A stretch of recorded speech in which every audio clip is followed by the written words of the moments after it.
Hello all, and welcome to the Parenting and Punchlines podcast with your most excellent hosts, Dylan and Saro. Join us as we gather around the mics to deliver you parenting tools and tips, or discuss the complexities of some of comedy's greatest minds. Whether it's parenting or punchlines, it's all about delivery.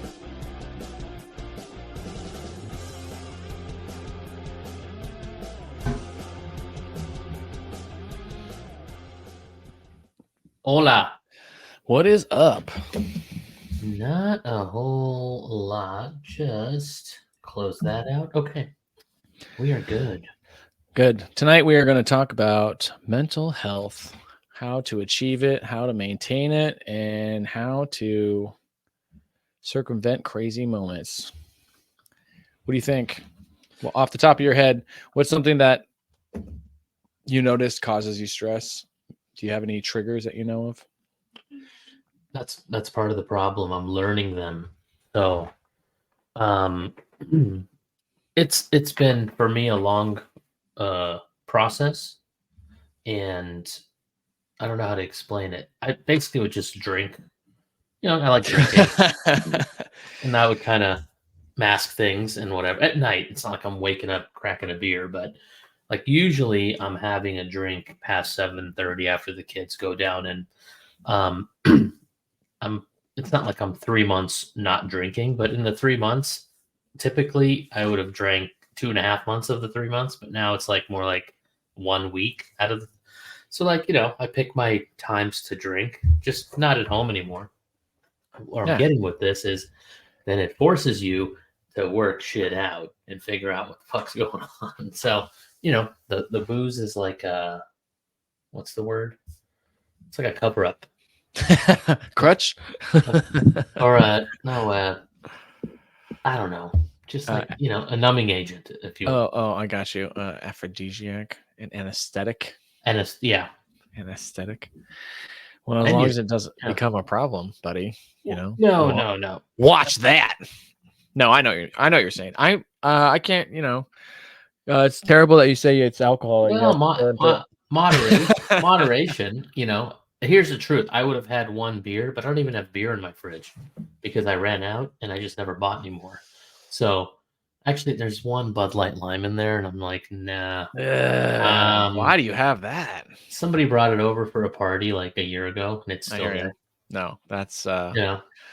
You don't want to throw it away. Oh, that's how you know. Somebody might drink it. No. When Kenny comes back to hang out, I'll be like, hey man, you want a Bud Light Lime? You're like, yeah, hell yeah, man. I love those things. Yeah, I thought so. And after he finishes it, I'll be like, that was yours from last year. Dude, we got gifted, and that's another tricky thing is when somebody really loves something and they want to share that with you, and they're like, "Oh, you got to try this. This is the best. You're gonna love it. You're gonna love it. I can't wait for you to." And you're like, "All right, I'm down." Yeah, what was it? Dude, it is a Modelo tomato. So it's like a Clamato type of drink, like a red beer. Red beer. Yeah, it's like it tastes like tomato soup. Yeah, red beer is delicious. You like that? Oh man, fucking what are they called? Look up michelada. Michelada. That's like the Mexican version. So I have a buddy, Ray. No. You need to try his micheladas. This is my buddy that has a place in Rocky Point. Every time we go there, which is a total of 2 times so far, but every time we go there, but I hang out with him here a lot. But we go there and he's got these so he starts with the beer. Usually, remember in Mexico, you would buy the cases of beer and then you would return the shells or the bottles. So we return, get some more Tecates. Yeah, Tecate, and then he would put Clamato juice and then all these weird ass seasonings and do something to the rim, and he's like, boom, here you go. Pour it over ice. Beautiful. No. You had the watered down gringo version. That's why. It's like that could be beer with they're like, I'm not gonna say I know what that experience is like. Especially adding spices, I don't know. Well, here's the thing. You can have a real margarita, or you can get it out of the can. Which one do you think tastes better? Oh, for sure. No, that's that's well point made. Yeah. So next time you're in town, I know how to make it because he has shown me, and They're pretty good. I'm good for one. I'm not gonna have 5 or 6 of those. I'll have one of those. Okay. That's it. Just one. I can wrap my head around that. That's enough. No, because even when we had them, these are like those big boy bottles. You know what I mean? Right. So I was like, all right, cool. I'm down to try it. Modelo's good. So I was taking like big pulls, and I was like, oh, this is cold tomato soup. Yeah. I've never had the Modelo version. I've always made my own with. And it's bubbly. It was weird. I wasn't prepared for it. Coors Light and Clamato. That's actually kind of a Canadian trick. Clamato? Yeah. Do you like Clamato just on its own? I don't know on its own, but okay. Here's how I found out. Okay. A Bloody Mary is vodka and tomato juice, right? Yes. Have you ever heard of a Caesar? No. A Caesar's the Canadian version. They sub out tomato juice with Clamato, and it is way tastier than. They should change the name of Clamato. That's what turns people off. It's like it's clam juice. It's not even that. Call it something else. Cold tomato. Even like, I'm not a cold pizza person. I'm not a cold pasta person. Hang on. I know. I think. Listen, we've been through this. Okay? We have many Barrows conversations. Where they're like, "Are you serious? So if I go get a pizza, yeah, man. If you go get a slice, I'm gonna be like, heat that fucking thing up, or just leave it on the counter for a bit." Man, I don't. Anyway, I know. It's fine. It's fine. So many conversations. I get it. So now I know I love pizza more than you love pizza because I'll eat pizza cold.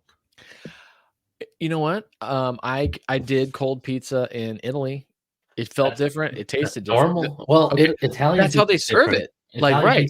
Okay. Yeah. No, that's true too. And that pizza sits out on the counter for like 7 or 8 hours. They're like, you want? It's good. It's good. You're like, yeah, sure. No, that's what I'm saying. Like a lot of times we'd be going out. Like it was summer, so it was kind of nice to have it be more chill because it was in the shade and not even close to being like warm. Right? Yeah, it's not hot. But yeah, it was a European thing. My French cousin, Remy. Mm-hmm. I'll go to his house and there'll be like a box of pizza on the counter. I'm like, you just got pizza? He goes, no, like 2 days ago. Like, there's cheese on it. He goes, yeah, it's good. What's the problem? Yeah. He leaves his butter out. He leaves all sorts of stuff out. Like you can leave that stuff. We do that. Yeah, the butter. I mean, we don't. It goes quickly too. I mean, exactly. It's not going to sit on the counter for like a week. It's gone in 4 or 5 days, especially if you cook something. Oh, dude, butter. Even less for us. Like maybe a day or two. When you make your eggs, you use butter or oil. I don't use oil, and if you do, it's like coconut oil or sometimes olive oil. I mean, it kind of depends. Sesame oil, like we're flavors, or depending on the heat point for the oil and what you're cooking, sometimes will help or be able to have certain effects. But for the most part, I like butter. I throw butter on, like especially if we're doing. I like to throw onions and all kinds of stuff. So I'll first butter and saute the onions in butter and then in the pan, right? Uh-huh. And you throw the egg in. So you make your eggs with butter. It's way better than oil. Oh, absolutely. Tastes better too. It does. It's like a charcoal grill versus a propane grill. And I feel like it's different because oil, you're kind of chasing it around the pan with the eggs. You know what I mean? Where butter, I feel like you get a coat all the way around, so you can flip it and maneuver the eggs a lot more specifically. Have you ever done this disgusting thing? And I only call it that because the thought of it is disgusting, but it's kind of good. Make your bacon and then crack your egg in that bacon pan. You don't know who you're talking to, dude.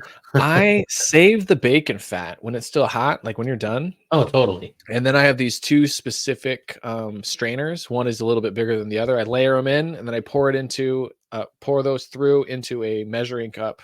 And then I save those things. And pretty much until Erin makes me throw them away, because I'll have a jar and she'll be like, "How long has this been in here?" I'm like, "Hold on, you hold on." That was the Canadian maple bacon fat. So you leave that in there. That's got many more months. But no, I'll do a tablespoon of that. Same thing. And I'll usually use that before. Because that hardens, right? Once it cools down. Uh-huh. Even after you strain it. Yeah. Okay. It becomes like, it's almost like a butter consistency. when it cools. So you Right. just scrape a little bit, throw it in there. It oils the pan, essentially like butter or oil, but it has that flavor. So you could do that with anything. Oh, dude, if you want to make certain things amazing, where people are like, how the hell did you make these? Like, if we have guests over, especially if it's like rainy Oregon weather, I'll be like, hey, you guys want to just do like homemade soup and grilled cheese or something like that? And then like that's the time you bust out like special cheeses and then that bacon fat, and then you make grilled cheese with that. People are like, how the fuck did you make this? And you're just like, Yeah. it's a secret. Yeah. Don't worry about it. Tillamook You cheese, baby. You It's just just told the us all. So do you ever use the griddle thing, or is it just on the skillet? We have one of those bigger skillets. You know what I'm talking about, for like pancakes or whatever. Yeah, like the Yeah. black top. Yeah. And I use that religiously, pancakes or grilled cheese or whatever, because you can knock out like 8 sandwiches all at once. Right. Have you And we seen have the a Have you family of seen the 4. Blackstone grill? Like it's a full blown breakfast grill, basically. Mm-mm. It's just one giant thick, like you're at a restaurant and you're flipping a bunch of eggs on this giant griddle thingy that's flat. Yeah. It's pretty cool. Damn, because that means you could probably do like smash burgers on there. Oh, dude, you can do all sorts of shit. And plus, like if you have a bunch of family and kids and stuff coming over and you're like, all right, we're having breakfast, you can have like 4 or 5 pancakes on one side, eggs in the middle, hash browns to the left. Boom, boom. There you go. Sausages going up top. I wonder how hard it is to clean. Oh, no. No. You If it- let it cool down, scrape it off, take the thing off, clean it, put it back. Is it like those other ones that is just that like plain metal surface? That's it. Okay, yeah, those are awesome. You can buy them from your house and just set them right on top of the grates of the oven, and the whole thing heats up. Oh, I didn't even know that. Mm-hmm. Cool. Yeah, I might have to look into that because I love cooking on those things. That's how you make like you just buy regular roast beef, slice it up, put onions and red pepper together, and Philly cheesesteak. Yeah, dude. Boom. Oh man, so good. Damn it, I'm starving. Really hungry. I don't know. We had dinner and it wasn't as appetizing as I wanted it to be. What you have? I bet you what you had beats what I had. You're gonna laugh when you hear what I had. Go ahead, tell me. 4 frozen egg rolls and 2 waffles.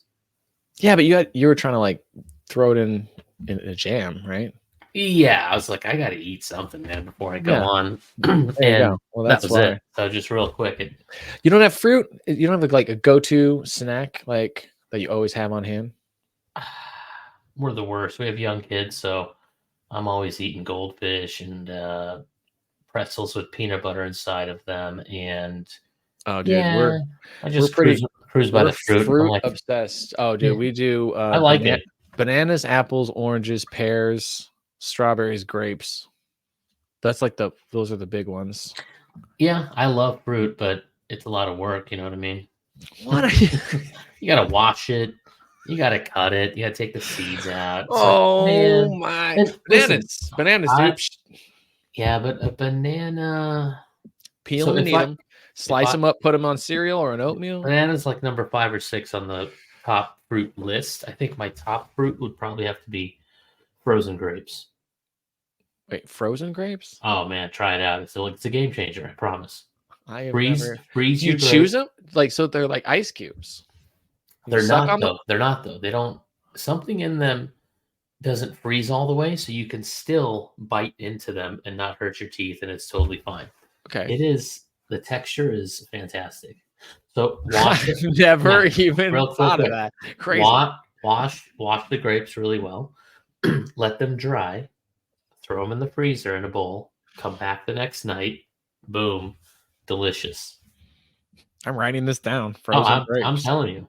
That's not something I came up with while I was under any type of influence. It's just something I was like, yeah, let's try this out. Oh, so you literally were like, you thought this out? It wasn't like a whoops? Not a whoops. It was, I don't know what it was. I think maybe somebody had frozen strawberries in the freezer and like you can't bite into those because they're too hard. Right. So I was like, let's try grapes. And there you go. Boom. Holy crap. Okay. Maybe I was a little stoned. I'm not I sure, but I'm just you know, saying, like it totally sounds like a I stone don't, move. I don't, I'm not judging. I'm just saying, like, But how did you you? know, Because in my mind, they're so juicy. I would assume they would be tiny little ice cubes. So it's like, yeah, I don't want to whatever. suck on a grape until it No, defrosts no, no, and no. then chew it. You know? You can get a couple handfuls and let them sit out for maybe a minute. That's like okay, it's ready. It's nuts. It's so good. And plus, Crazy. I like if a grape is a little soft, I won't eat it. I gotta have them firm, you know. No, I love it when, dude. Like it makes a noise when you pop into Okay. it. Right? Do you care purple or green? Green is preferable to Yes, purple. dude. Yeah, Yes. Oh, 100%. yes, Yeah, dude. That's the right choice. green has a 60-40 edge on purple. And don't even get me started on cotton candy or whatever. Like, why are we doing cotton I don't, candy yeah, grapes? make up your I don't mind. get it. Go get cotton Doesn't make candy. sense. Yeah. Yeah. Okay. What the hell? Okay. All right, for sure. Because yeah, but when you first get them, they're like almost ready to burst because they're so Firm. plump, and then Firm. right out of the fridge and they're cold, and you're like, oh, I almost like, because that's the one thing that when we buy, if I get them and you get the right just bundle, and as soon as we get home from the grocery store, I'll put everything away and I'll sit down and I'll be like, you know what, I'm just gonna grab a couple of grapes and I'll put it on my lap and I just fucking polish those goddamn things. And then I look down and I'm literally like, well, fuck it. And Like, I'm gonna finish them. I hardly ever wash fruit. You probably should wash fruit. Yeah. But like if I'm at Costco and I'm, in the grape section in the freezer thingy or little fridge, I'll actually open it up just a tad to feel them to make sure they're hard enough. Yeah. I know this is bad. And then sometimes I'll take one and put it in my mouth and be like, okay, this is it. Yeah, this is Boom. the one. This is the one. And I grab it. So, but yeah, grapes are good. They're up there for favorite. But yeah, maybe I should pick a fruit and not goldfish. You're right.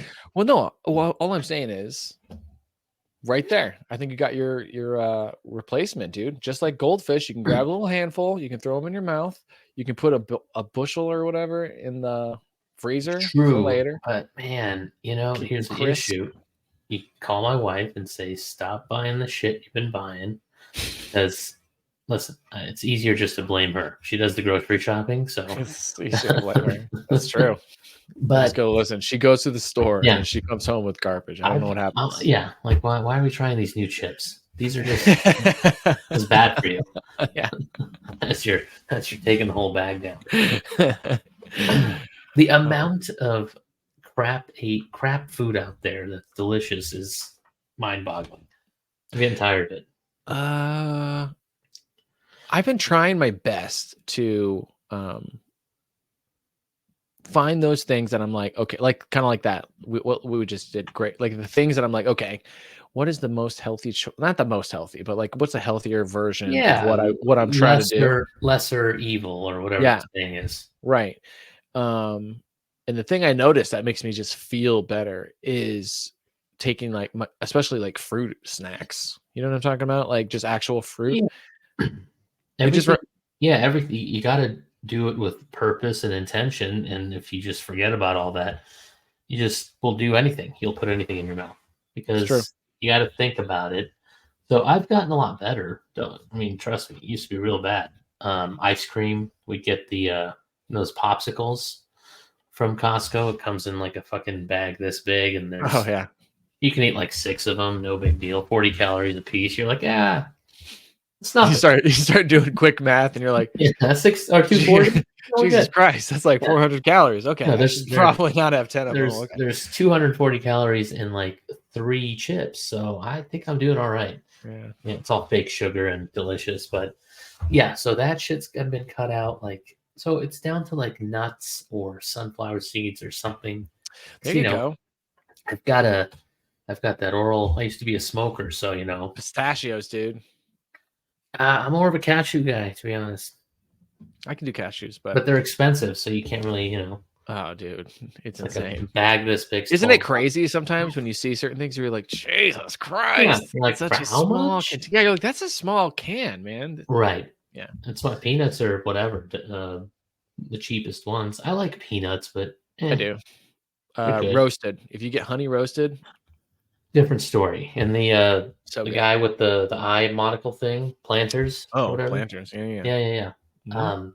Yeah. I mean, So for me, okay, when I'm trying to like, okay, I'm snacky, like I will go through like that certain grazes where I'll be like, all right, cool. I'm gonna go do a whole wheat bun, peanut butter with a banana on it. Because that's basically a sandwich, right? right. So I'm like, okay, if I'm hungry after that, I'm gonna go peruse like maybe some grapes, peanuts, almonds is another one. I could just put away almonds by the handful. I just like almonds a whole bunch. Same with dried craisins. Almonds and craisins together. I could just sit there and munch on those forever. But you're What's craisins? It's a raisin, but oh cranberry. yeah, Okay, yeah. cranberry. It's like a I got cranberry raisin. It's like a little bit bitter, but a little bit sweet at the same time. So it kind of offsets with to me, the almond. But it's nice because actually you'd be surprised. A handful of almonds will fill you up more than you'd think. Yeah. But and I try to like stick to those certain things just so that way I know and I don't think about it, even if I'm not that, because typically it's a craving, right?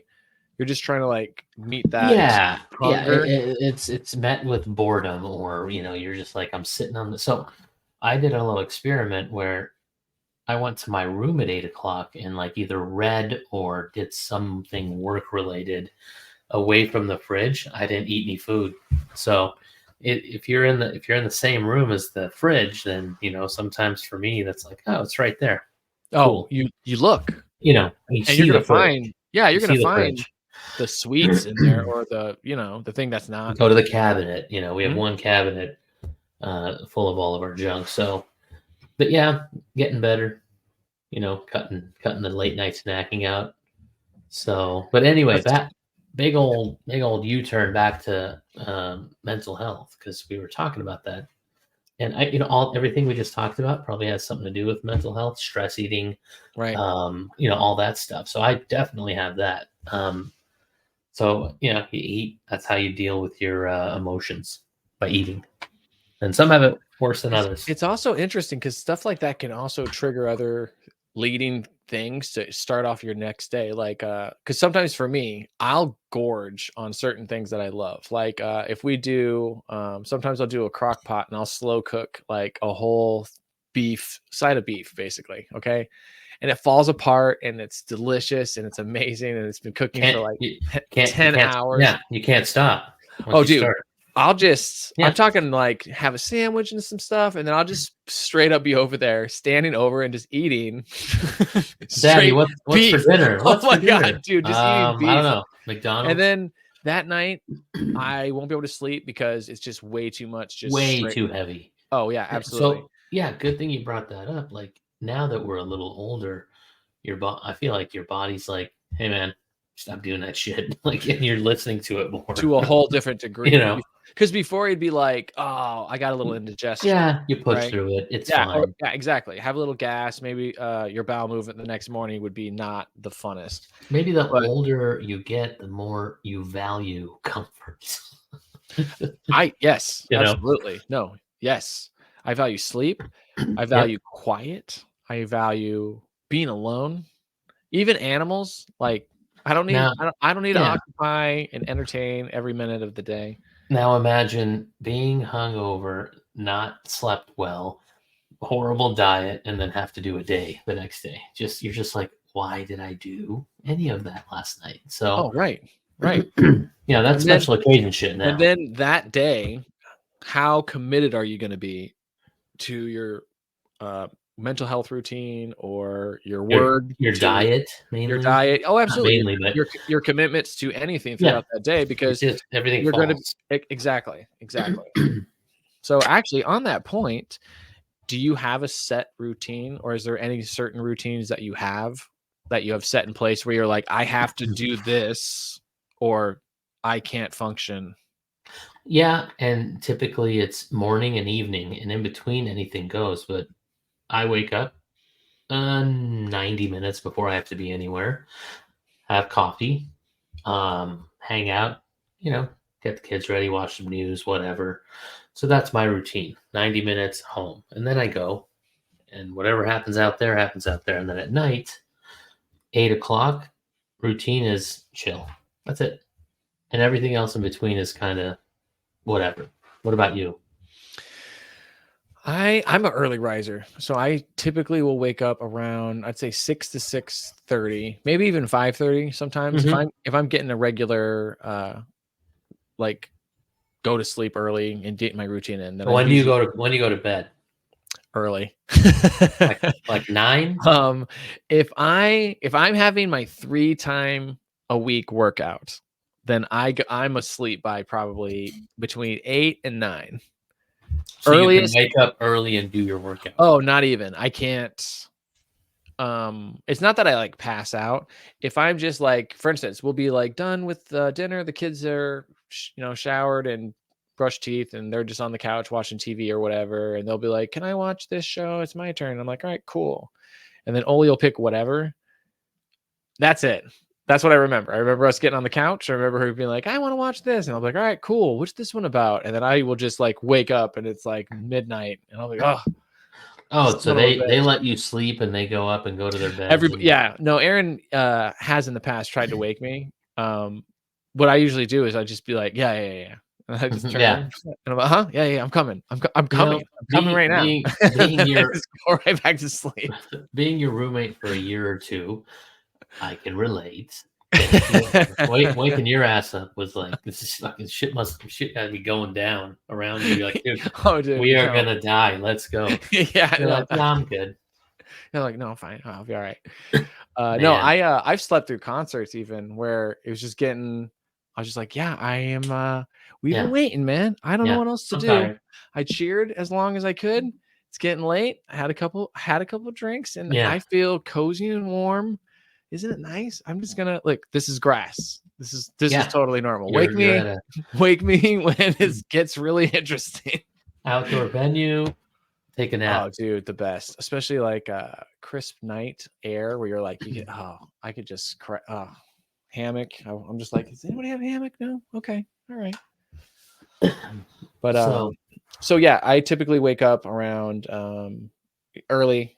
So let's say it's 6, and then I get up. I am the only one awake, so I kind of get my morning started by like. Lucky you. Sorry.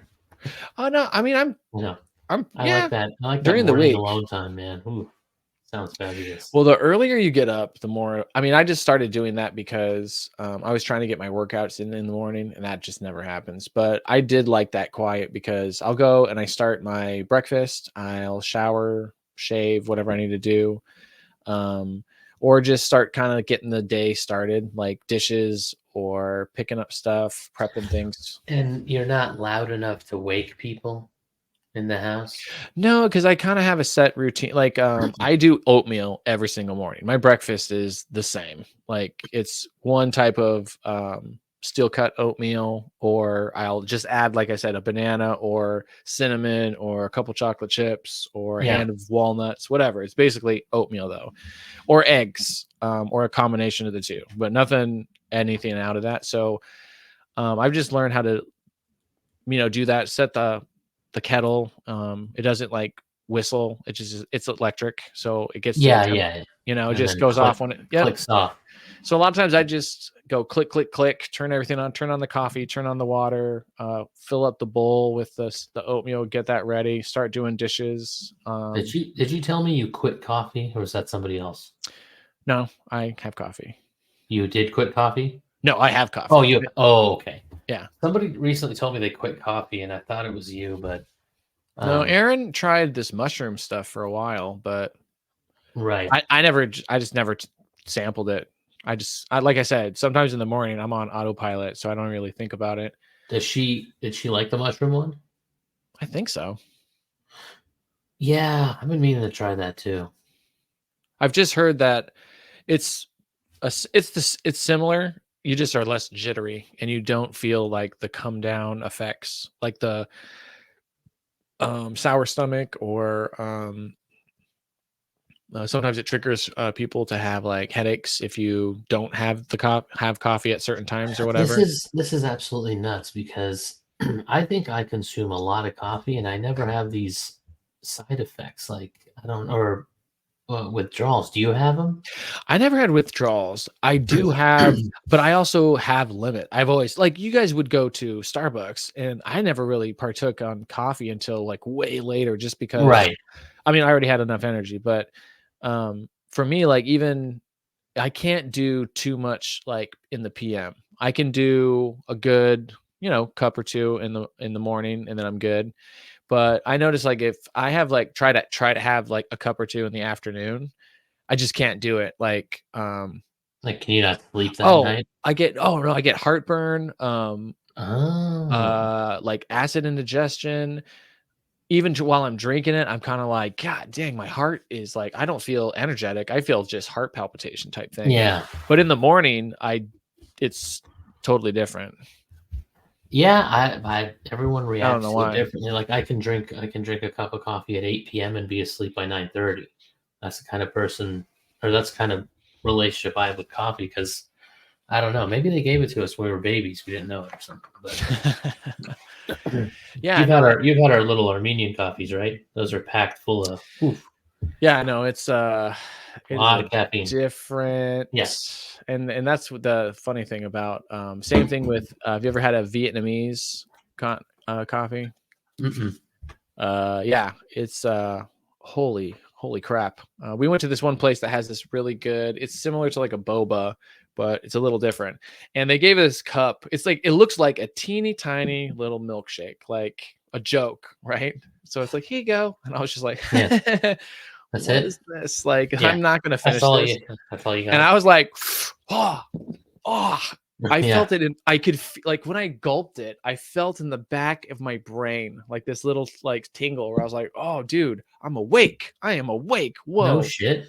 And I'm not I even gotta kidding try you. it. I would do this little, just little teeny tiny little sips, and I got the something milk coffee. It was good. It was super good, but it was super strong, and I don't know how to describe it. It wasn't like bitter, but it was like tart in a good way. You know how like you have sweet tarts and you get that kind of like, whoo, Right. it's not Yeah. sour. It's just like, Yeah. it was like, Yeah. it was like a tart coffee, but latte-ish coffee. Definitely felt that coffee flavor. And then you could And taste the milk. somewhere in town, or did you have to That was travel? No, that was in Portland. Portland's got Oh. a pretty good Asian community. I think it's predominantly like, no, we have it's pretty, because I've seen a couple Korean churches and markets, and then we're Yeah, near like a a lot big of Fuban. big cities like that have, and it's not because, okay, whatever. There's like Koreatown, Italian town. If you go to LA, there's a whole Armenian, Glendale, California. They're all Armenian. Like it's crazy. We don't have one in Phoenix, I don't think. Like, because I don't think we're dense enough to have a gathering of the same people in one place. Well, Like, I they think just all kind of settle in all over. there's some pockets, I think, that are Hispanic, right? For sure. I Yeah. mean, but that's also probably because of relative to where you are. You know what I Yeah, mean? exactly. Because like, yeah, exactly. because I was gonna say that's the only one I could think of that, but that kind of, like I said, makes more sense. But like if you go to LA and you go to Glendale, any shopping center, like 80% of the tenants are Armenian. Like, they run the entire place. And same with like a Chinatown, a Koreatown. There's a Greek town in Detroit, which is pretty badass. It's one street, and it's anything Greek, food, all of it, coffee, whatever. So that's pretty cool. That is pretty cool. Yeah, that's kind of interesting. What were we saying? I completely lost track of. Yeah, I lost track. Oh, we were talking about mental health, and then we were talking about routines. Okay, so now we're on your breakfast. You do your. Oh yeah. So then I do breakfast. Kind of get ready for the day. I try to do breakfast, and then that's when I'll do like if I need to do a shower late. It depends kind of too, because Ollie's getting to like that teenage age. So I try to be respectful, like with water usage and heat and stuff, and bathroom, just that kind of stuff, because she has to share with her brother and stuff. So we try to make bathrooms available for everybody, because I want to make sure she has the time to like do whatever she needs to do, or work on whatever she needs to, because Right. I'm really like, we're kind of expecting at any moment she's going to be like, hey, stuff's happening. Right. So yeah, you're getting to that. Is she 12? Yeah. Yeah. So yeah, you're right. You're at a Oh. moment, and I've never had a daughter, but I know at that moment big shit's gonna start happening. Well, right. And so we also just we've noticed like we're encouraging her as well to just notice things that are taking place, that are changing on her body, like her skin, for instance. Like, hey, you need to take care. Like, she's still coming out of that. You know, kids don't want to take a bath ever and bathe. Right. It's freaking gross, dude. And now she's like, you know, she started entering sports, and so we had to be like, hey, you need to, I know you showered yesterday, but you're gonna have to shower every day, especially because you have practice every day. Yeah. Either this practice or that practice. I don't think they don't start stinking at age 12 though. It's a little older, isn't it? Dude. I don't know. Anything that can stack up, especially sweat and dirt and anything, right? Or think about their breath, right? Yeah. So have you ever smelt where they like were sucking on their arm or doing some weird chewing on their shirt or something, and then you're like, oh, what the? Yeah, it makes sense. Your breath is gross, so doing that also is gross. Yep. So like Rourke, today I was like, dude, you straight up smell like a man right now. Like, you need to go check it. Like, whoa, I didn't think boys could have BO, but damn, bro, were you driving a cab? Did you have a shift at the cab company today? Like, what were you doing, man? So that was kind of a curveball, but she's pretty good about that. She doesn't like to smell, but now she's starting to get like little acne, and she doesn't like that. But at the same time, you know, well, welcome to about 6 to 8 years of awkward ass shit, and then you're gonna grow up to the next level. Yeah, for sure, for sure, yeah. And I think I told you she's like dating somebody. She has a boyfriend. Oh my gosh, Lions. Yeah, that's nuts, man. That's crazy. That's a strong name though. Yeah, it was really funny too, because incredibly strong. Me and Aaron at the beginning, you know, we only heard little. She barely talk about it, you know, and she didn't really talk to us about it. She would talk. But is this kid a total badass with that name? He better be representing. Oh, listen, I totally was. I had my own perception in my mind, and then like we started like getting info, and you're just like you just got gifted like an awesome name, dude. So I'm sure he's a cool kid. But oh yeah, like no, I can see why she likes him. The things that she's interested in, he excels at. He's like one of the star basketball players, and their team did well. I think they took first. Are we talking 7th grade here? 8th grade. Yeah, I don't know. They don't do grades. But she would be what would only be in 11, 12, 13. 12 is. I thought 12 was 7th or 8th grade. I feel like she's 7th grade, and then next year will be 8th grade, and then 13, 14 is freshman year. Yeah. 14, yeah, you get to freshman year, 13, 14. That's right. Yeah. So she's probably 7th grader. Yeah, that makes sense. Nuts. Yeah, that sounds about right. Yeah, totally crazy. Girlfriend or like a boyfriend, girlfriend in 7th grade. I think I had one for 3 days. 7th grade. And that's right. Oh, this is strange. Whatever. And it's more like you're holding hands and walking through, and you're. But also, I think it's more like an idea. You're trying out the idea of being in a relationship, because it's like, do you really like anybody, and like, what do you like, and like, you're just. I think, like I said, it's crazy. It's in a crazy, exciting moment. You're like, ooh, this. Well, you know, what do I do? Yeah. So yeah. When was your first girlfriend? Oh, I mean, what do you call that? Like when I was when I was from like 6 to 8, I had a crush on a girl named Siobhan Quinlan. Did you ever hold hands? We held hands. We would hide in this tunnel and kiss. I wrote her Valentine's. Like, dude, like I was into Siobhan. That is super young. That's I impressive. told my mom about her, like, oh, I'm gonna marry her, like for sure. Nice. Like we're gonna have kids. Don't you worry about it. Oh Mom. man, your first love was at age 7. You're Holy gonna crap. you're gonna have to just be making sandwiches for me and another. Okay. Exactly. You know what I'm saying? Cut that in half. All right. Because I'm gonna split it with this girl. Oh man. Yeah. Okay. After that, we're gonna call that. Yeah, that's why it's like what was that? Because I don't know. Like again, Preteen. did I like her, or were we just good friends? I mean, did you know what marriage meant, or any of that stuff? I'm sure you did. See, but... I remember marriage in my mind was like, she wears a white dress. You guys stand there. You say, "Hey, let's get married," and then you guys are like together. Yeah, it's like a game, basically. Right, but other than that, like you don't like that's it. You don't think of like Yeah. what does that mean? So now you're together? Yeah. So we're just around. Exactly. So do we live together? Or, we did it. We're basically married now, right? Exactly. Yeah, we're married. You're 7. I'm married to like a lot of people in my class, technically. Yeah. Like we're around all the time. Exactly. So no, but I'd say first, what I would consider like a relationship would be a real full-blown relationship. Yes. Yeah. I'm trying later on. But I'm trying to. I'd say Shannon Bryant. Why are we doing last names? Oh yeah, sorry. Okay, never mind. Sorry, I was just trying to my memory, dude. And plus, I don't know if I remember her. Well, I already said her name. She could be. That's okay. We get 0 views on this. Don't worry, no one's gonna view this. Who did she hang out with? What first names only? That's all I need. Oh no, not Shannon. The other Brian was somebody else. Did she have a sister? She had a couple siblings, but they weren't. She was like the older. She had kind of a lisp a little bit. She was blonde.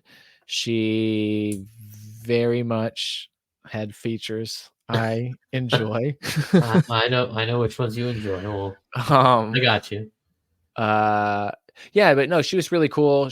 I'd walk her home from school. What grade is this? Oh, this is like 8th grade, 7th, 8th grade. Okay, we kind of into freshman going year. to school with you and I started 7th grade, right? That's when we met. So yeah, I'm trying to think of this girl. I don't think I've ever Mountain Sky. She was in ROTC for a little bit.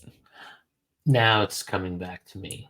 Yes, I don't know what she looks like, but I know who you're talking about now. Yeah, I'm trying to think. She had like blue eyes and she was cute. She was very cute.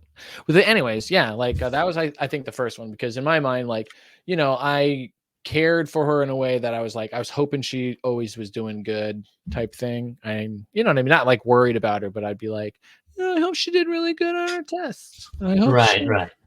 And then I'd walk her home because I took the bus out of, I didn't have to take the bus past my house. So I did that to just like drop her off and then walk from her to my house. Yeah, because you can pretty much walk home from school. Yeah, and I think you did. Yeah. You walked. That's a decent walk. I mean, I'd either walk or ride my bike, but depending on, I didn't mind. Depending on, like I said, the season. Yeah. Obviously, there were some times I was like, nah, I don't want to do this. But I also pretty much either was in a sport or a club or whatever since I was like in 7th grade. So I didn't really, I knew in the back of my head, it's not like, oh, school's over, I'm heading home, I got to get on the bus. Right. Because I was like, yeah, I got like 15, 20 minutes, and then I got to go change, and then I got to go to the locker room, and then afterwards, I got I can either go straight home or go to a friend's, let my parents know I'm going to a friend's house or whatever. Yeah, you wrestled, you did drama, right? Weren't you in drama? Yeah, I was in, I did speech, and then because of some of those, and then some of those, just because the faculty who ran some other programs would be like, that's why like me and Scott got to host the talent show.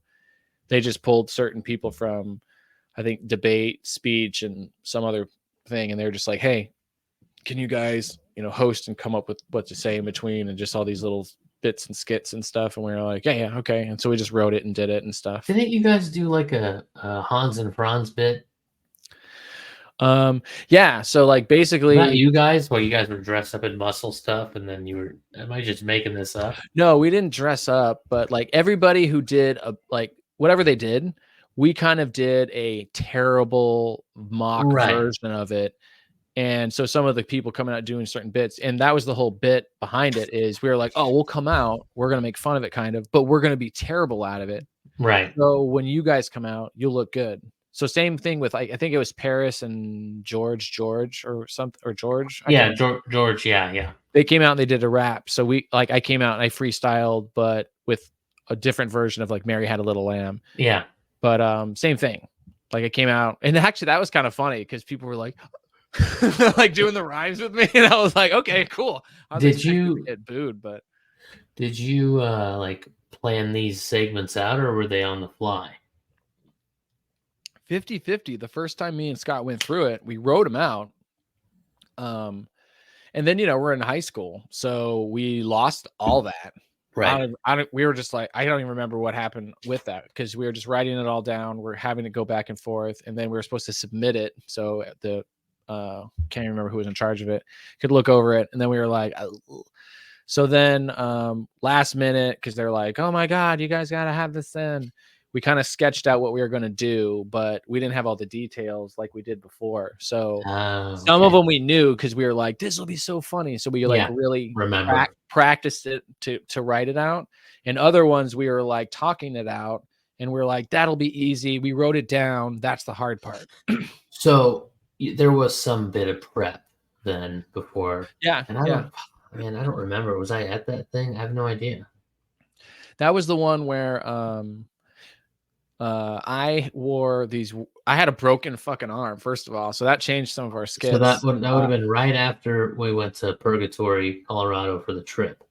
So you're talking freshman year or sophomore year? No, this was after I went skating with Taylor Brooks, and you've broken your arm twice. A couple times, yeah. Yeah, I remember because one time I broke my my your collarbone. No, I mean I broke my arm in two places in my is that tibia and fibia? No, that's on the leg. Radius and ulna. In two different spots on the mountain, because you're supposed to, I mean, they suggest that you have the wrist protectors or whatever. And I was like, I mean, I didn't get that conversation. So we didn't have, like, that was pre-helmets, all that stuff. So 100%. Nobody wore helmets on the, nothing.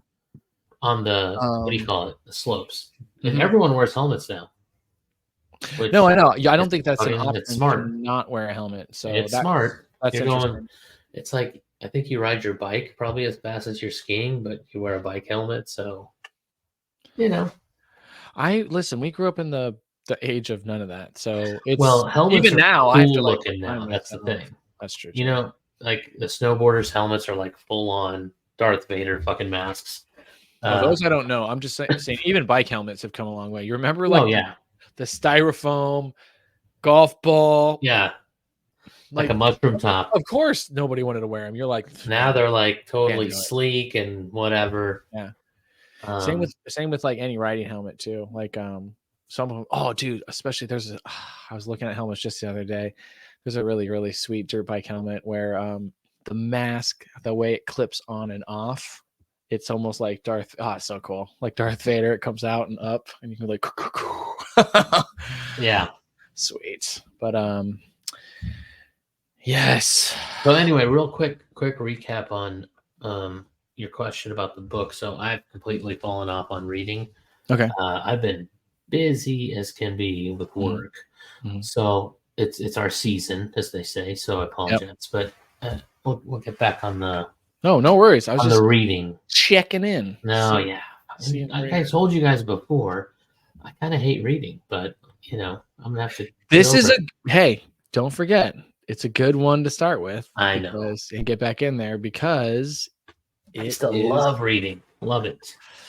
But it's the content. You got to find the book of your choice, and then you get because for me, once I started getting into a good groove of at least every time I was finishing a book, hearing about another book that was pretty good or a series that was good. And then nowadays I feel like my head's so kind of in the dirt with like work and stuff like you're kind of talking about, there'll be a new Netflix series or a new thing series where I'm like, oh fuck, I know exactly what this is about. Oh hell yes. Okay, so thanks for bringing that up. Speaking of, sorry, finish your point and go back. I mean, I think you're gonna say something like I should be reading and not watching Netflix. All I was saying is it's exciting because a lot of the stuff that I'm seeing pop out left and right. I'm like, oh, I already know what's going on. And even watching it, it's good, but I got the best, I got the better outlook on it in my own opinion. What, reading versus watching. Okay, now I see what you're getting at. Yeah. Where it's like it's still enjoyable to watch and it's exciting to see, like, oh my gosh, hell yeah, you guys are finally catching up to this, baby. But it's a different interpretation on screen, but you still think the book version is better. Every time I hear anybody read, they always say it's better. The book was better. The book is always better. I think it's the natural thing, right? Your imagination is always designed for your own desire and wants. So it's always going to be better. But that's where I'm saying I think what's keeping me motivated to keep reading is because I get that kind of reminder every so often when I see the movie or whatever pop out and watch it where I'm like, okay, that's good. Yeah, you guys are getting a diluted version. I kind of still like this high of being like, read this, you'll see. Because even one or two people have messaged me and been like, I just saw blah blah blah, that's so awesome, I remember you telling me. I was like, about the book, I remember. Like, so and you told me about the book and now it's a movie. So now instead of, it's kind of cool though, because they don't have to read the book, they know you like it, they just saw the 2-hour version of it, and now you guys can talk about it because you're probably gonna meet exactly in the middle. Or they'll be like, you get to have that fun conversation because now like they're on board, right? They're hook, line, and sinker because they're like, I just saw it, dude. That's such a crazy concept. This is, and really then it's cool. like, oh, that wasn't in the movie. Oh no! Oh hell yeah! And then they get and then they get really excited because sometimes it's something as simple as like, it wasn't as good, and the question is always like, well, why wasn't it as good? And sometimes it's like mind blowing where it's like, well, first of all, the character blah blah blah. And you're like, yeah. They're like, he doesn't exist. Yeah. And you're like, wait, what? And you're like, yeah, that motherfucker is all this other stuff that isn't even in the book because they created a character. It's easier to explain. And you're like, that's how, and that just totally messes. Like, that's not even a character or something like that. Like one of the examples I was trying to think of is, Carbon. Fuck. It's a sci-fi series, and basically what it is in the future, you get your memory and your experiences all hard drived into this thing called a disk. Okay. And when that happens is every time you want to change your body, you can have that disc and have a whole new, it's called a sleeve. Your body is a sleeve. Yeah. So you can change your. Joey told me about this show. Okay. It looks cool, but kind of freaky also. Oh, dude, it's a mind fuck for sure. Yeah.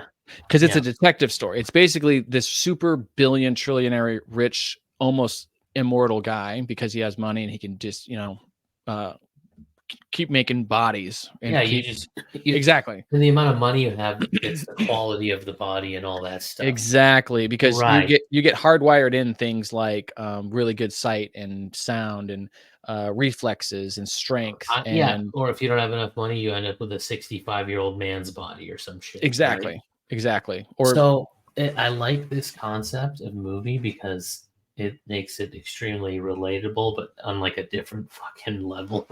Like, there's a few out there like that. You're like, oh yeah, that's a great depiction, and now I'm afraid of everything. Thank you. Like this is what life might.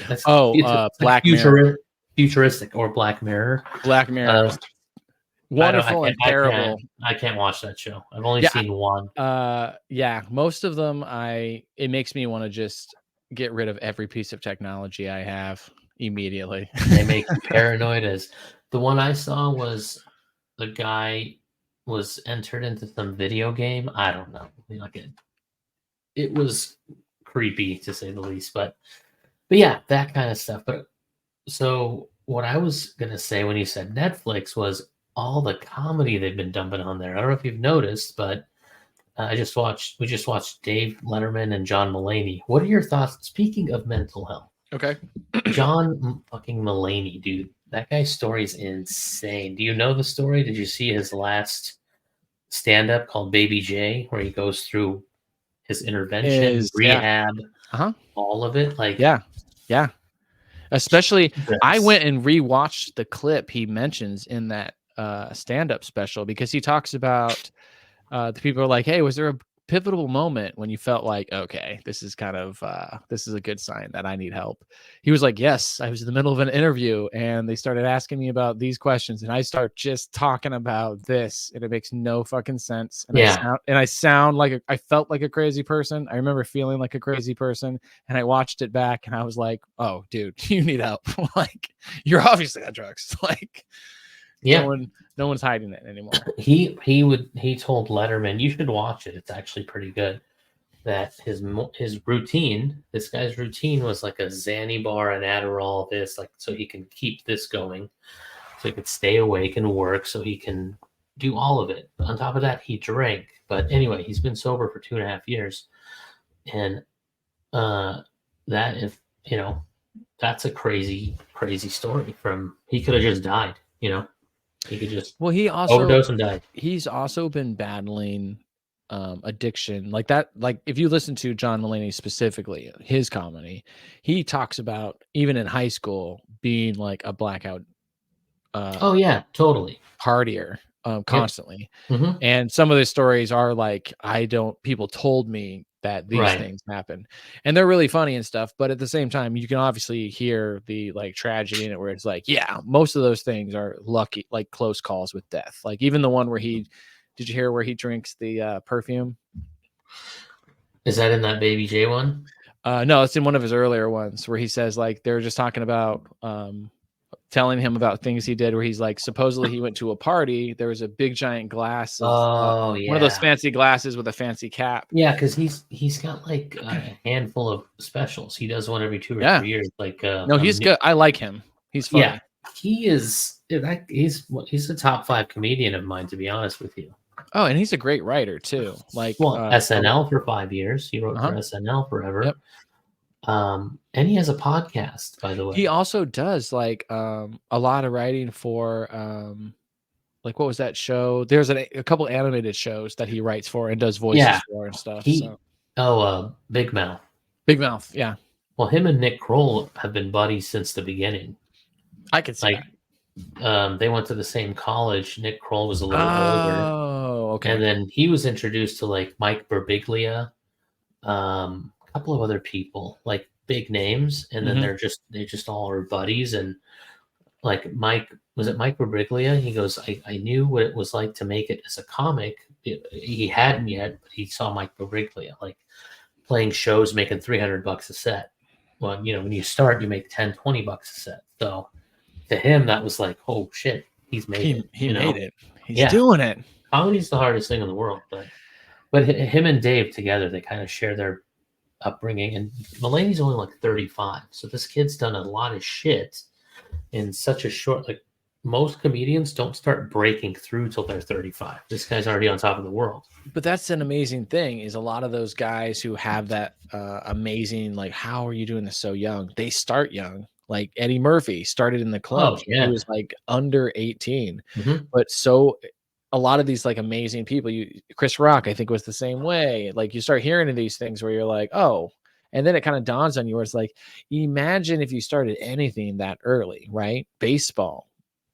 That's what you do. Basketball, you start that in high school, or you start that in junior high, and then it starts carrying through. Just a lot of times you don't think of being funny as that way, other than getting in trouble and being the class clown. But going out there and just being comfortable in front of an audience is a whole different level of that. Yeah, you gotta watch the the Mulaney one. Like, he would tell stories about his childhood. He'd be 5 years old, and his dad was like this rich lawyer dad in the family, and he'd have these cool parties at his house. So John would go watch TV in the other room, and all was on was Dr. Ruth, the sex lady, right? Or the sex therapist chick. And he would come out and tell jokes as a 5-year-old about what he just watched, and people would just die laughing. So, he's like, oh, they think that's funny. And then, of course, he wanted to be a comedian since he was like 10. So, Yeah. But yeah, I recommend everyone watch that. And plus, he has another show where he's doing like 7 live shows. I don't know. Netflix is killing it with comedy right now. Just killing it. Dude, Netflix. Me and Aaron talk about this sometimes. I had an opportunity to work with Netflix for Netflix. Wow. And it was too far. Yeah, because they're based out, or at least they were at the time, of Hillsboro, Oregon. And when we had first moved here, I went over there and I was interviewing with them just as like a call, just like, oh, hey, I'm going to be the call. You call me and I send you the CDs. This is back in the day when they did the CDs, dude. Right. Yeah. Like this is old school where it's like just this little tiny company. And I was like, yes, I mean, I love this place. It'd be awesome. So they were like, hey, you know what? You did really good on the call screen and this thing, would you be interested in like training to go into management, blah, blah, blah, blah. And I was like, maybe, yeah, I'm totally, blah, blah, blah. We're trying to find an apartment. And then where we found an apartment was too far. And I was like, yeah, it's just too far. I know, dude, nowadays I'm like, you fucking idiot. But I mean, I remember it was even cool back then. Like the vibe, and even coming into the office and stuff, I was just like, oh, this feels like it'd be fun to work here, but too far. Okay, Saro. Hey man, that's just not. I still love supposed to happen. So. Well, out of all of them, it goes Netflix first for sure, and because huge stand-up comedy fan, and Netflix hands down has the best comedy and the best variety of comedy. HBO's okay, but I don't know.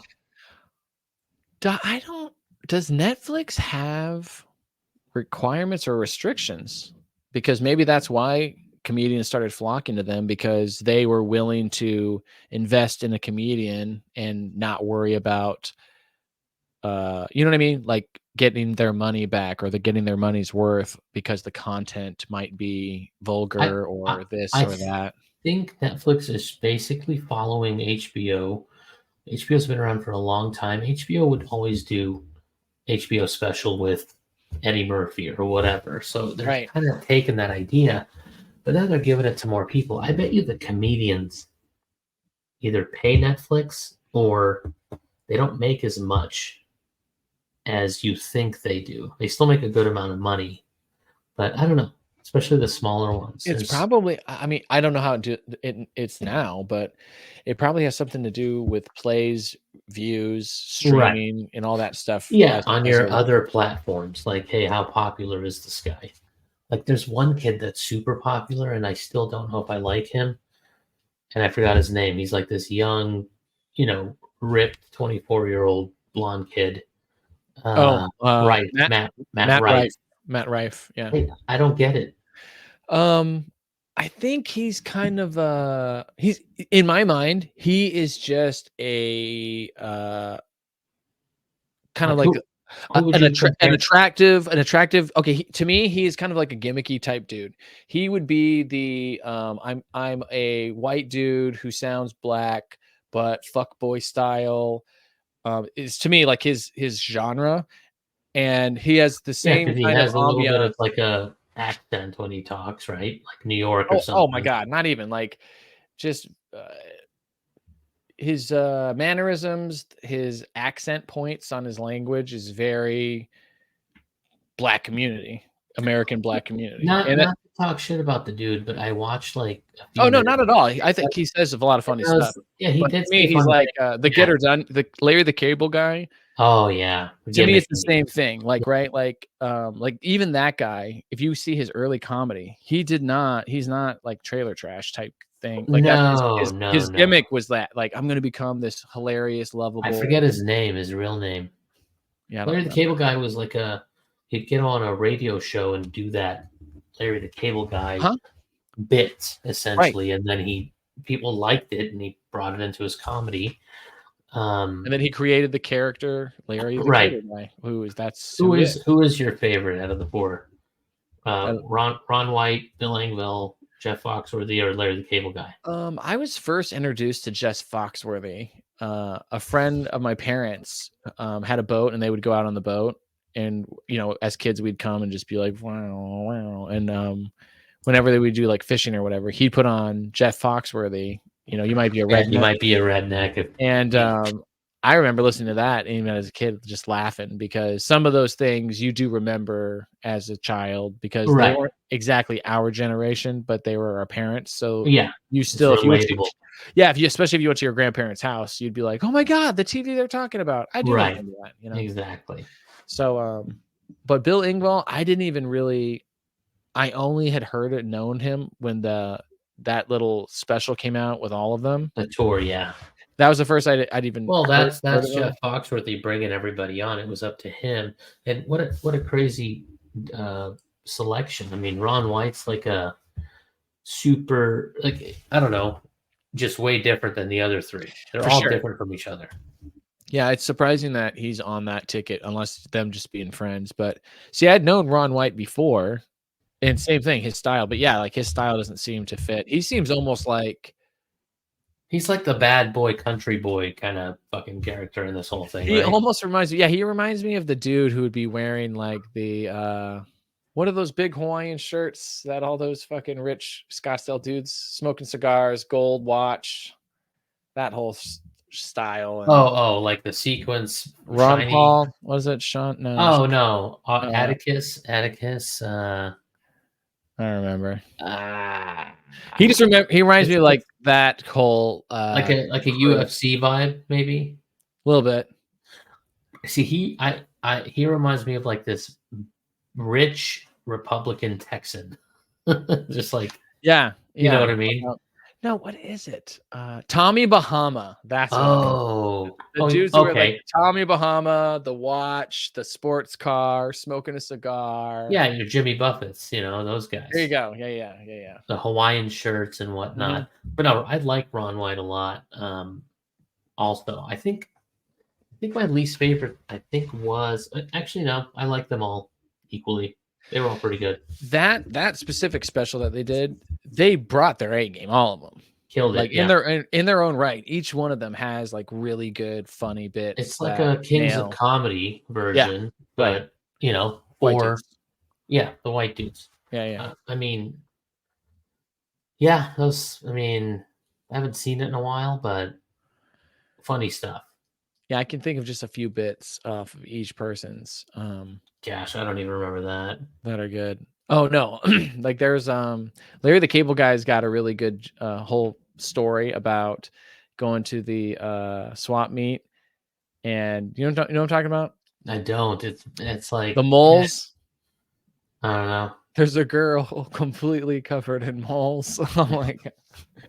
He's talking about his sister is completely covered in moles. He's like, and it's okay, she's but completely covered in moles. And he goes, and we were going to this swap meet to try and get her something nice to cheer her up. And as we're walking around, there's a guy with no arms, no legs, and he's walking around and he has a smile on his face. He's being cheerful, and he goes, you know what? You ought to be ashamed of yourself. Here you are walking around worried about your this little blemish thing, and this guy doesn't even have the ability to walk around like you and enjoy life, and he's got a smile on his face and everything. And then she's like, you know what, you're right. And he's like, so she's getting a little bit of a giddy up in her step, and she's walking around, and I swear to God, as soon as we pass that gentleman in the wheelchair, he just turns around and says to his friend, did you see that girl who was completely covered in moles? Jesus Christ. Totally. Yeah, he's a funny guy for sure. I gotta check some more of his stuff out. But when he talks like normal, like not doing his voice, he just sounds like a way different person. That's the interesting thing is, forget his name. Gosh, he either can disappear because everyone's expecting Larry the Cable Guy. So then if you don't dress with your sleeves cut off and have a hat, like think about it, he could kind of hide if he dressed up a little bit nicer. People probably wouldn't even recognize him. Or if he grew a beard, they'd be like, huh? Who? What is that guy? Daniel Lawrence Whitney. Yeah, Daniel Lawrence Whitney. Uh-huh. So you could check in and use your real name and nobody would even be like, that's his name. Is Daniel Lawrence Whitney. Yeah, he just looks like a dude from where is he from? Nebraska. He's from Nebraska, Pawnee City, Nebraska. I bet Mm. he's the biggest thing to come out of Pawnee City. How big is Pawnee City? The only thing. Population 878. That is a small ass town. That's bigger than. Oh, by the way, I'm just throwing this in there. Our last meeting, I was trying to edit all the. I was like, I don't want any of this info to get out there. Like what? Oh, about the town, about that real estate investment and stuff like that. So I was like, okay, cool. That was just our back to. I didn't publish that one. Got it. Just for that reason, but I was like, it's fine. It's just a get back to it episode. Just an FYI. Yeah, no problem. Yeah, no problem. Yeah, no worries. My mother's texting me. Yeah. Before we head out, do you have?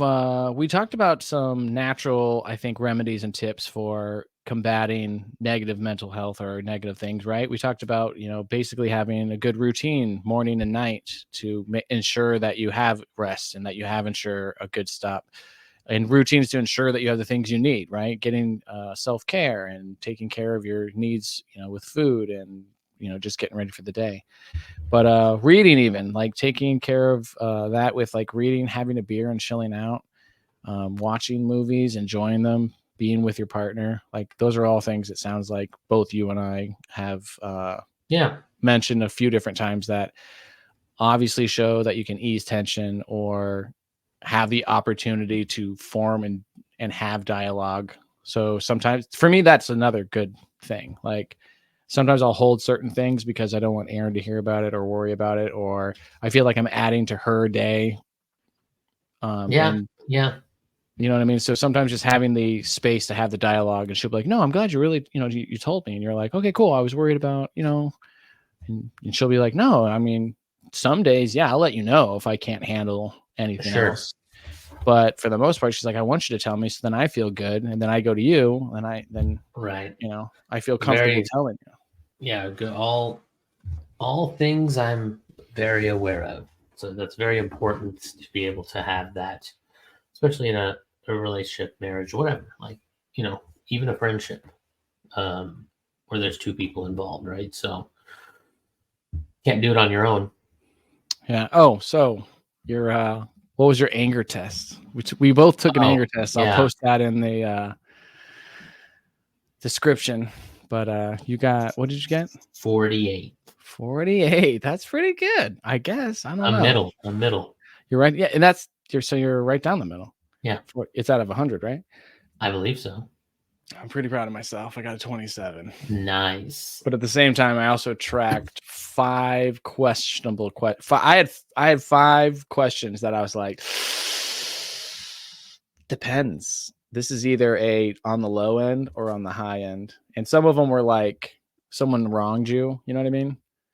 Yeah, somebody wronged you was, for me, I take that very, very personally. If they wronged you. Me too, but for me, it's like, for me, it's the relationship 100% on the wrong, right? Yes. If it's someone I'm close to and they wrong me, yeah, typically you're going to know. I'm like, nah, dude. Right. But if it's like it's like, I typically expect a stranger to wrong. Yeah. You know what I mean? Exactly. So like, that's why some of them I'd be if I'm selling something on OfferUp and the person doesn't show up, I'm just like, you're an asshole, but whatever. Yeah. You know what I mean? That happens to me daily. Like that's me making appointments for people to do tours. So it's like for that one, it used to be something that would bother me, but that was also, they don't show up for the tour. What the hell?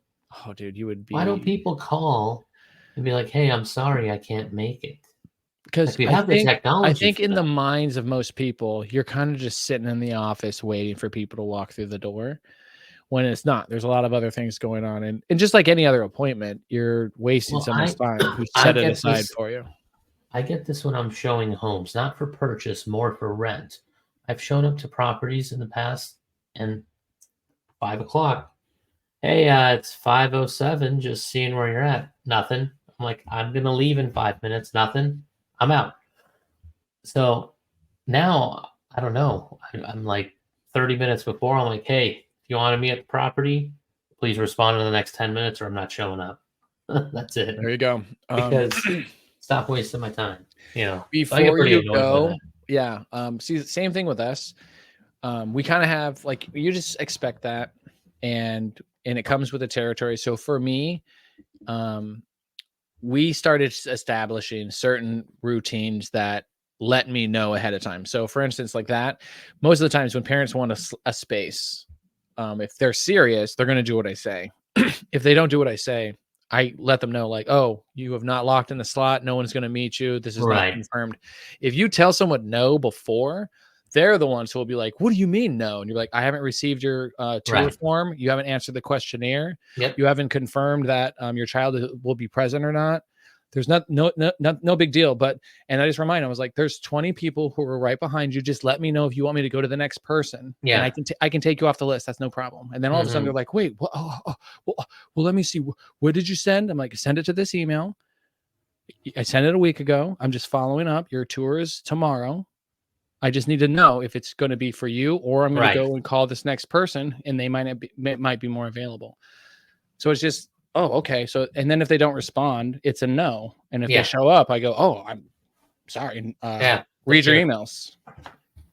This ain't going to work. The minimum thing I can do is email or call you, and you didn't respond to either. Okay, bye. Thank you. I mean, I'm looking for us. It's we got to a better habit because our clientele is different. It's more quality than quantity. Right. And that's every business. I think you level up. You start weeding out the shitty old clients and you start rolling in. And then at a certain point, you get to that, oh, this is where I want to be with clients. Right. So very similar to the pool industry. Same thing. I'd start out, I'd take anyone that wanted pool service. The more and more you do it, you're dropping the people that are complaining for no reason, paying their bills late, whatever. And you're just like, peace. Or picking up service for a month or two during canceling the time they need it, and then canceling when it's like, I mean, no, man. I once fired 15 clients. I'm like, 30 days, find somebody else. What? I'm like, Mr. Smith, you're always 3 months late. I'm good. That kind of, like, just, it's such a good feeling. You're like, oh, it is. I don't have to deal with chasing $120 down and waste my fucking life on you. You're terrible. Well, what that other person doesn't realize is it's not just the time that you're dealing with them. It's all the time around it, because you're anticipating them being a dick and you don't like being taken advantage of. So you always try to give them the benefit of the doubt, and then it gets closer and closer to that day where they're supposed to be due. And then you're like, I knew it. See, late. Another week. Why do I do this? Yeah, you got to draw that exactly line in the sand. So anyway, what we started doing was, if you didn't pay by the end of the month, we're not coming the first week. And that kicked people into gear. Exactly. But like that is a natural consequence that you just let them know, and then that takes care of it. The main thing newer guys don't understand in any business, you don't want to lose that account, but you're really better off without it. It's like dating somebody horrible. They're very mean to you and they treat you like crap, but it's like, just let them go. Because what you don't realize, because you feel like everyone should be a home run. And that's, I think, the hardest thing about having a business and being new to a business is you don't give yourself enough credit that you're new, you're naive, and you're kind of stupid. Like, honestly, that's okay. Like, you're new to the business. You're going to seem stupid because you are stupid, because you don't have the experience, knowledge, or understanding yet. So like for us, like the ways that we were with that is even hiring. We would hire, like, we hired the perfect person, when it's like, no, acknowledge that you probably hired someone who seemed good on the interview and you're not good at hiring, and you need to fire them, because really quickly you see their work effort and you've given them effort, you've given them supports, you've given them training, and they suck. They just aren't showing. They're just not doing it. That's okay. You need to fire them. And they need to be fired. They need to be fired, feel it, and go, why did I get fired? Maybe it was because I didn't do the job. Yeah. That's why it's a full-on dedicated position in larger companies. Like, you're the hiring manager. Like, that is your job. You know how to hire good people. And that's it. That's the only job you have. And it's a hard job, because it is. Hiring people. You have to be able to ask uncomfortable questions to that person's face. That's it. And that is a hard thing to do. Because a lot of times people on their application will just kind of skip over something. You have to be like, hey, I noticed you didn't answer the question when I said, are you willing to accept the base pay? Yeah. Yeah, right. I'm sorry, I didn't get your answer. Are you willing? Yeah. So you have to like, you know what I mean? We're like, oh, well, what about blah, blah, blah. Like you got to get into it and just be cool, calm and collect. But because I'm guilty of that myself. Like, and I'm getting better. That's why I think this touring thing, like, cause I'm touring almost every day, a couple people sometimes. And that's what happens. Like our applications, the really important questions that I'm like, how does your child respond when not in your presence?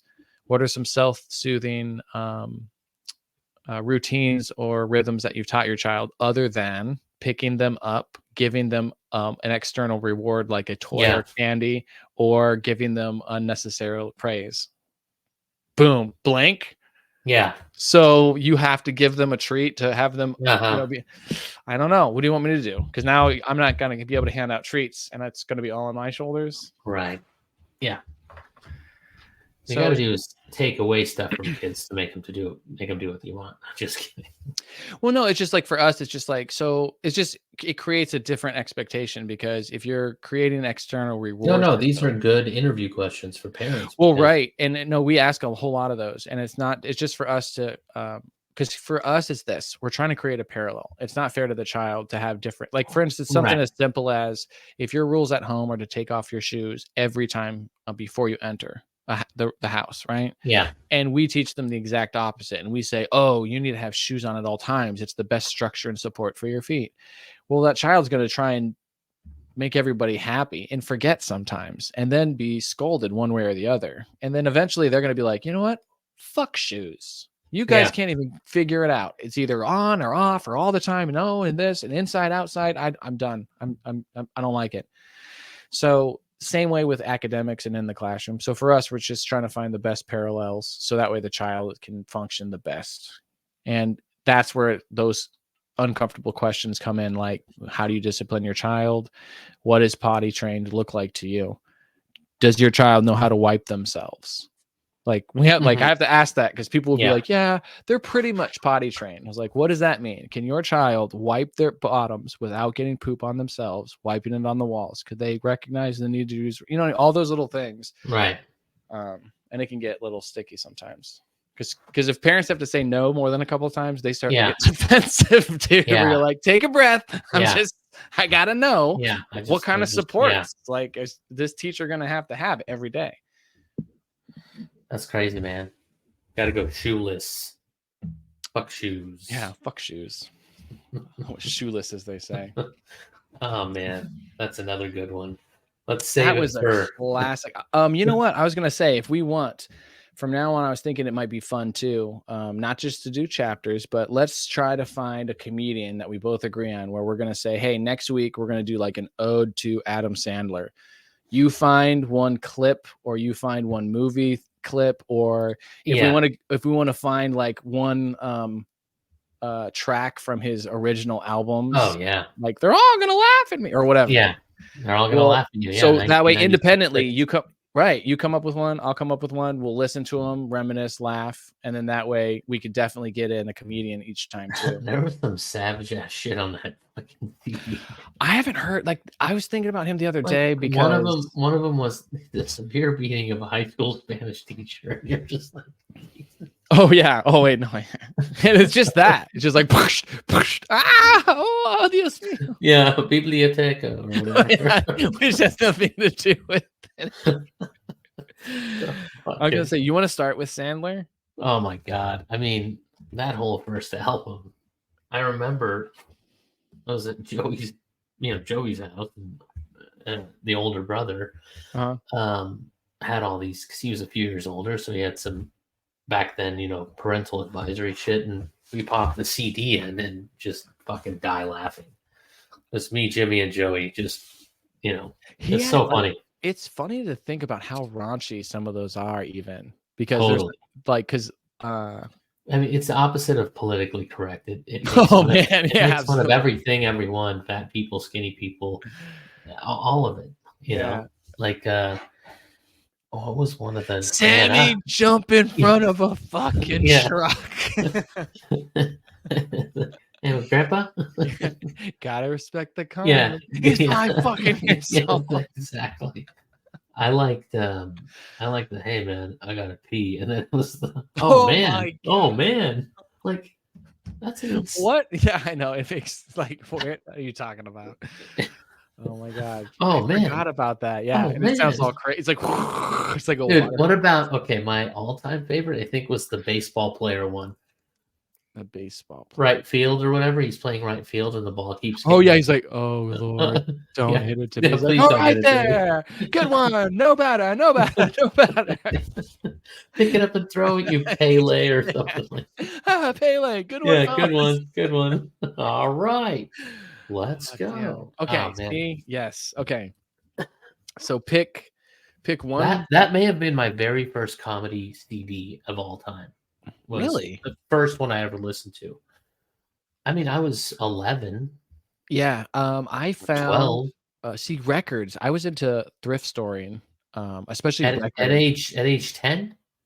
pretty little, just because Oh, damn. my mom went all the time, so she'd get all Yeah. kinds of cool things. And That's then impressive. she would just tell me, like, if you go here, she's like, you probably get more for your money. And not only that, if you 19th Avenue and Thunderbird was way different. There used to be this giant strip behind it that had a comic book store, a cool giant thrift store, a record store. I mean, just literally cool ass shit. So I would just ride my bike to the corner of 19th and Thunderbird, go in. I mean, there's also a giant grocery store. So you go. Macayos was there. There's like all this food and all sorts of Oh, shit. absolutely. Yeah, that thing was like a happening place. So I would just go and just ride my bike and do this kind of run where thrift store, ice cream, card shop.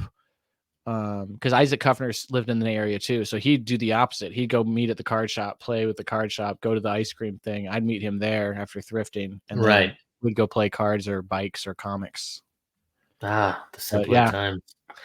Yeah, we had that same strip mall where I lived with Barrows and all that shit. There was a comic book store and a video VHS store. So that's back in the day. I remember one time. This was Videoland. Yeah. It was like just a mom and pop video store. That's it. So which used to be a thing, which is crazy. Yeah. Yeah. Now it's a coffee shop, but yeah. Interesting. Times all right. change everything. Well, then next week, so you want to take a break on chapters, you said? I should probably ramp back up. I'll text you which one I'm on. Let me know. 4 or 5. Okay, cool. Let me know. We'll pick it up from there, but let's shoot for Adam Sandler. You're going to pick out a track from that album and then one movie. Just one movie that for any reason you want to pick. Talk about any movie? Any movie. We're talking about Adam Sandler, baby. Adam Sandler movie. Yeah, so one Adam Sandler movie and then one track from, I mean, you can do more than one. It doesn't matter. I mean, I have too many. Like the goat skit is great. We're playing that one. Yeah. That's what I was going to say. Grab a couple if you want.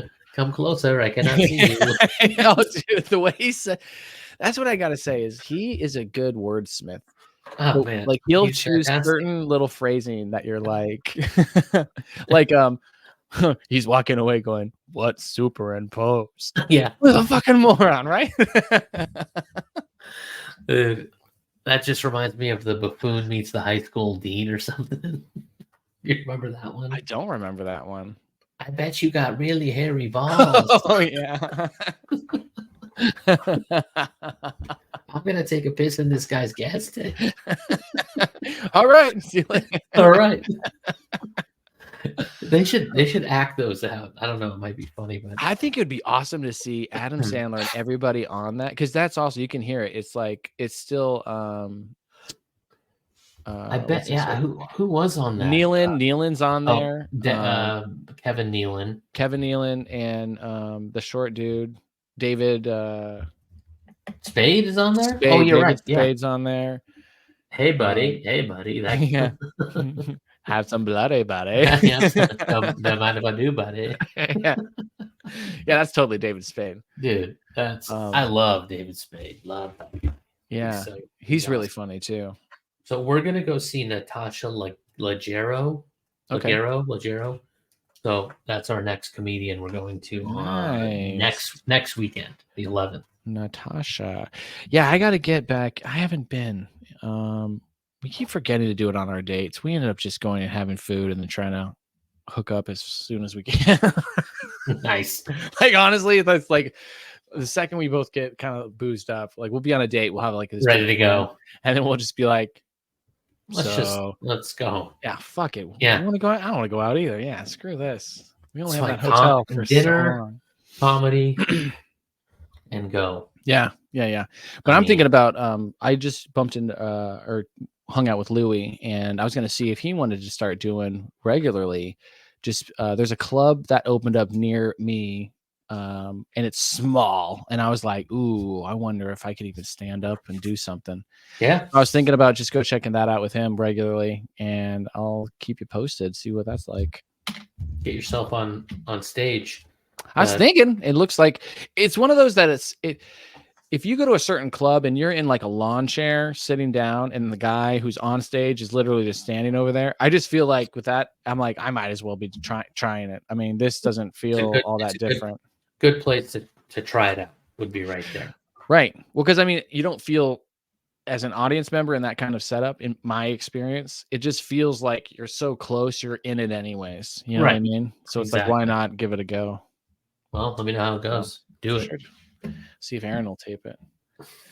All right. Well, everybody, thank you for joining us, and we will see you next week with an ode to Adam Sandler and possibly another chapter. Yeah, he's still alive, but we're just going to do an ode anyways.